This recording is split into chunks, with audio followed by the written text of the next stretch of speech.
notre rapport synthèse qui s'articule sur le déroulement des élections du 1er décembre avec toutes les questions liées sur les irrégularités, sur la tendance actuelle et les voies de sortie que nous voulons, que nous donnons et les recommandations et la manière où nous voulons voir être réglés les incidents qui ont été signalés pendant ce processus électoral. Et voilà un peu le contexte dans lequel nous faisons ces rapports synthèse du 20 décembre. Identifier les éventuelles irrégularités et les bonnes pratiques. Évaluer la participation et l'engagement des citoyens dans le processus électoral. Proposer des recommandations pour des élections plus libres, justes et transparentes. Méthodologie.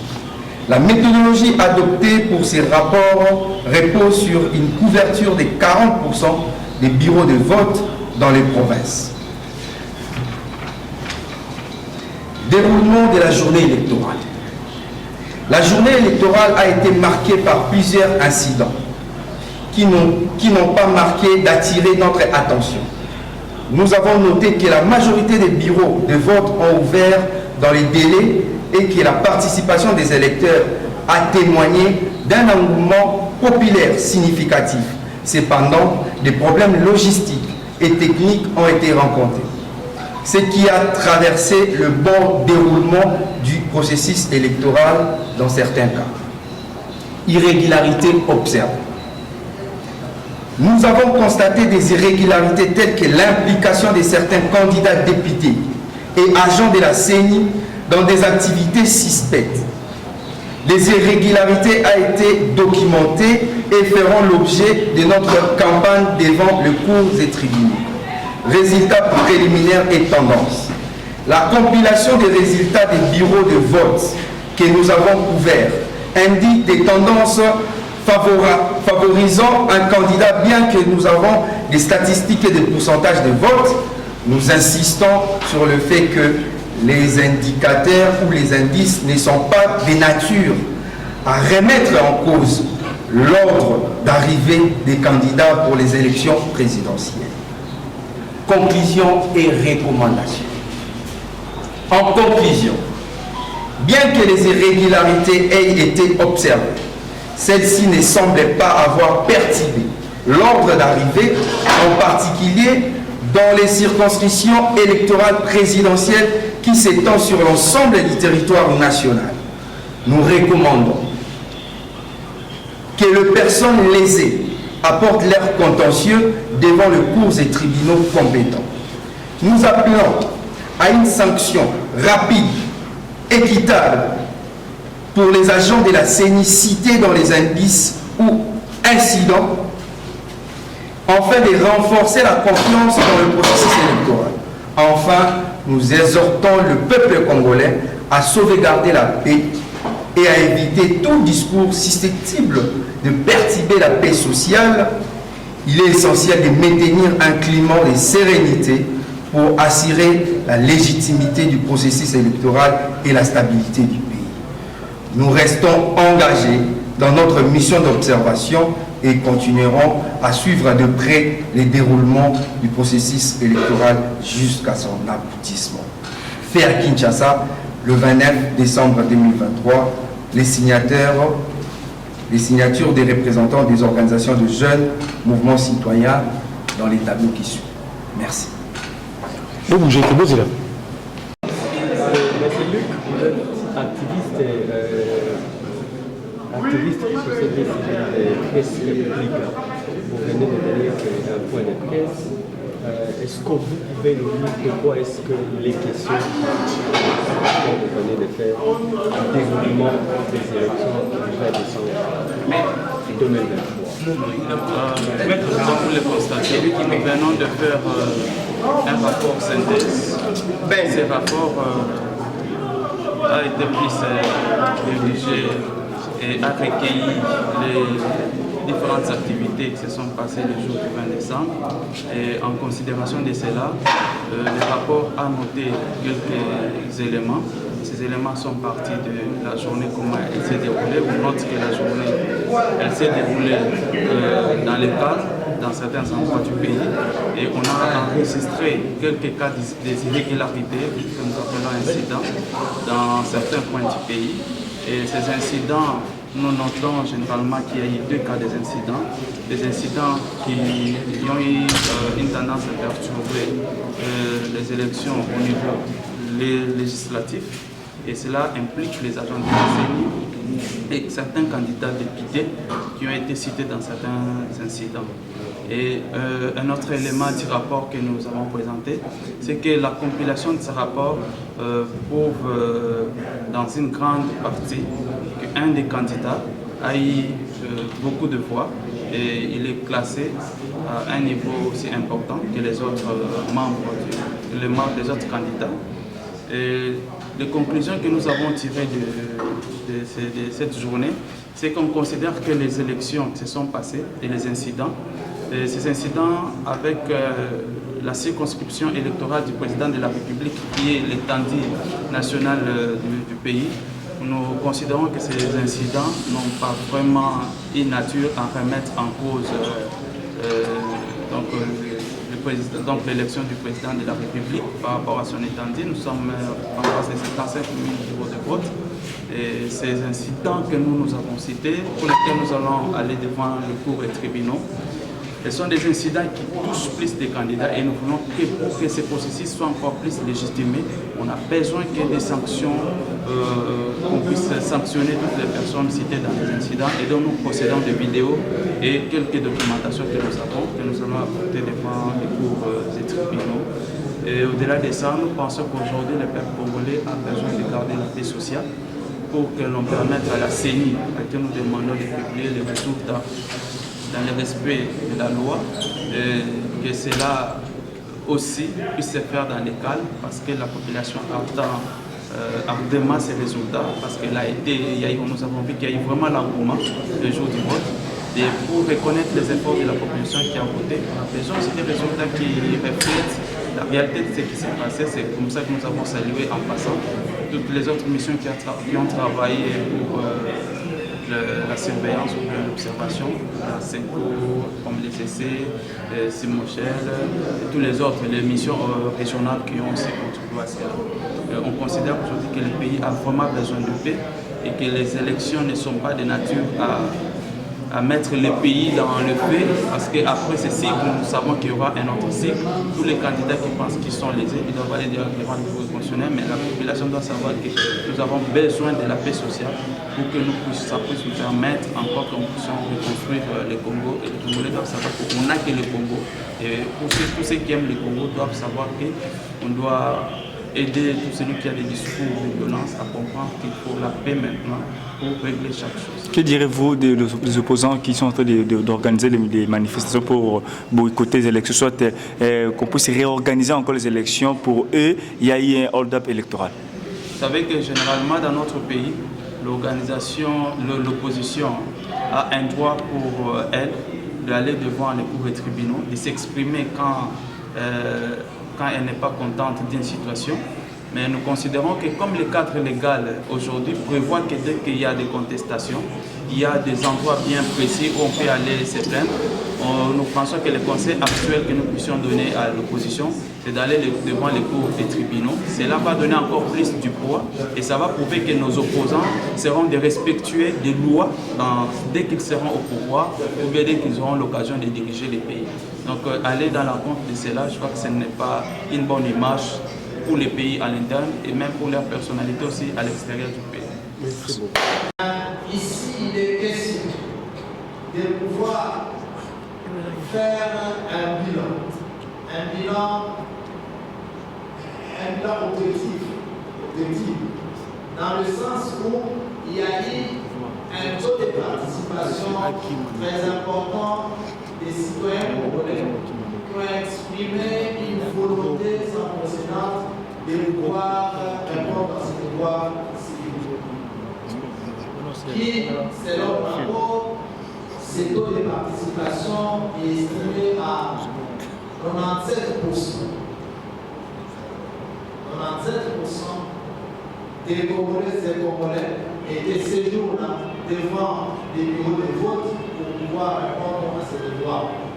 et que dans de grands sites ou dans de grandes villes, nous n'avons pas à ce jour observé des actes qui pourront justement entacher cet engouement ou cette volonté de la population congolaise par l'expression démocratique de ces nouveaux dirigeants. Nous avons essayé aujourd'hui, par rapport à notre rapport que nous avons présenté à la presse, nous étions tellement larges, à tel point que nous avons pris en compte les débuts du processus. Nous avons ici énuméré même les actes, tous les comportements, l'engagement de chaque candidat à la course du scrutin du 20 décembre, son comportement pendant la campagne, son engagement à cette élection, et qui aujourd'hui nous donne effectivement les résultats que nous venons présenter devant vous. Et par cette même occasion, nous demandons à la CEP de pouvoir publier que la vérité désire, de pouvoir mettre à la place publique que la volonté exprimée par les Congolaises et Congolais le 20 décembre dans les différents bureaux de vote. Donc pour nous, les taux des incidents sont minimisables. Vous comprendrez avec la SYNCO, on ne vous donne même pas les pourcentages de ces taux. Sur les 100% dans l'organisation du processus, ces irrégularités ont été évaluées par nous à 0, quelque chose de pourcentage. Donc il ne fait même pas 1%. Et nous ne pouvons pas réduire cette volonté du peuple par une voie démocratique à quelque chose qui n'a pas cet impact justement sur les processus et surtout sur les scrutins par exemple. Donc, nous attendons impatiemment au regard du rapport fait par nous, la mission d'observation et de conservation de la jeunesse, la véracité justement des résultats provisoires d'ailleurs qui seront publiés par la CEP. Merci Monsieur le Président. Nous passons à une prochaine question. Alors, vous vous présentez et puis vous posez votre question. Je suis l'assistant de 3W à procéder, le premier porte-parole des agricultures. Moi, ma question est directe. Les missions d'observation comme la vôtre, nous constatons de plus en plus que vous êtes focus sur les élections présidentielles. Qu'en est-il des élections au niveau national, provincial et communal? Est-ce que vous avez observé la mission d'observation n'a pas seulement la responsabilité de veiller sur les scrutins présidentiels, mais c'est sur le processus. Et dans le processus, vous verrez bien que nous avons commencé à présenter le cadre légal, nous avons parlé du calendrier électoral, et dans le calendrier électoral, nous avons parlé de la période consacrée au dépôt des candidatures des députés nationaux, provinciaux ainsi que municipaux, et nous avons chuté sur la présidentielle. Vous comprendrez ici que nous n'avons pas seulement le droit d'observer sur les élections présidentielles, mais également sur tout le processus. Sur les partants de nos recommandations. Ici, nous avons invité à lancer d'abord au gouvernement de pouvoir sanctionner tous ces candidats qui ont commis des bavures, qui ont dérouté, qui ont pris en otage des machines de vote, qui ont délocalisé les bureaux de vote selon la cartographie de la CENI. Et ça, ce n'est pas pour la présidence, c'est pour les autres niveaux des élections, notamment les élections au niveau national, provincial et municipal. Donc, vous comprendrez que nous ne parlerons pas seulement sur les élections présidentielles, Il y a une question?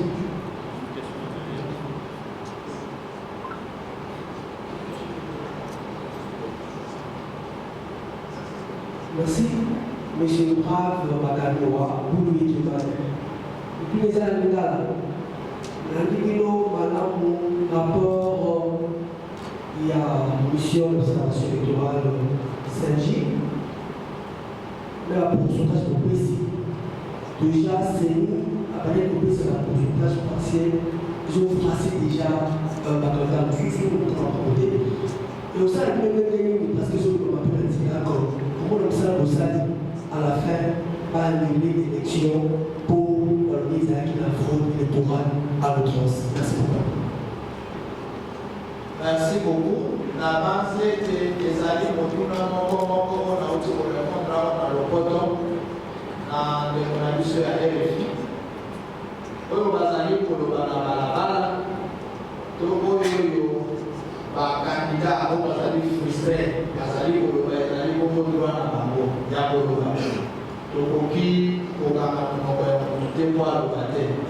Mais Awa, ils sont en tant que liste, il y a un processus il y a 2023, processus électoral de 2023, nous avons une liste, il y a une bonne apportage de l'économie.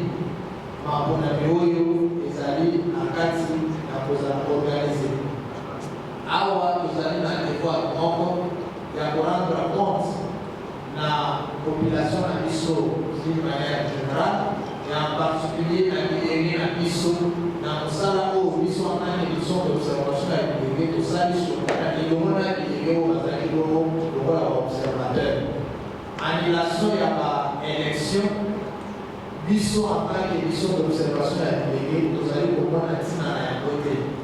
Parce que, car il y a la fraude, il y a l'abus,